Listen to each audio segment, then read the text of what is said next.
One day many years ago, I visited a small village in Africa. The matriarch of the village was an ancient woman who sat in a chair outside as the others sat around her listening to her speak. I am sure she was a very wise old lady, but she also loved to drink. In her hand was a large plastic bowl which served as her wine glass. Bowl after bowl she downed as she spoke. And when it was empty, she just dipped it into the large barrel of homemade wine next to her. Again and again she filled her bowl from this source, not even bothering to look into the barrel as she did so.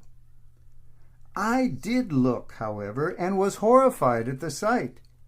Into that barrel of wine had fallen hundreds of flies, ants, and mosquitoes, some swimming around and some already drowned. No one seemed to notice or care, least of all the old lady, who just swallowed it all with the wine.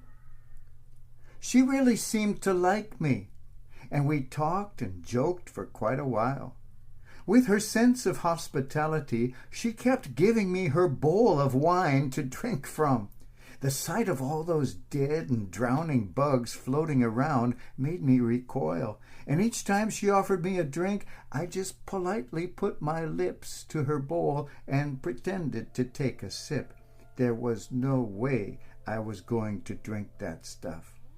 But she just kept on downing it, just like she always had, bugs and all. There was once another woman in another part of the world.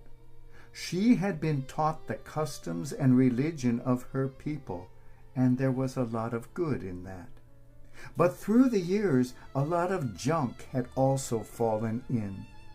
And what was meant to be nourishing refreshment for the soul was now polluted with all sorts of dead and dying bugs, dead and dying lies. She swallowed it all. She had been taught never to have anything to do with the people on the other side of the tracks because they were different. They had been taught the same about her people.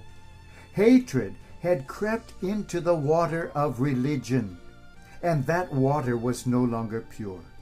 Yet she swallowed it all. They all did. She had been taught that God only hears prayers from a certain place, while those other people had been taught that God only hears those from a different place. Ignorance had crept into the water of religion, and the water was no longer pure. Yet she swallowed it all. They all did. Dead bugs and all, hatred and all, ignorance and all. A man came around and offered her a pure water, unpolluted, a truth pure and simple without all the junk, a religion of spirit and truth. No less than the ancient world of Samaritans and Jews, our world today is offered much that is supposed to nourish and refresh. But into those waters of religion has fallen a lot of junk that has no place there.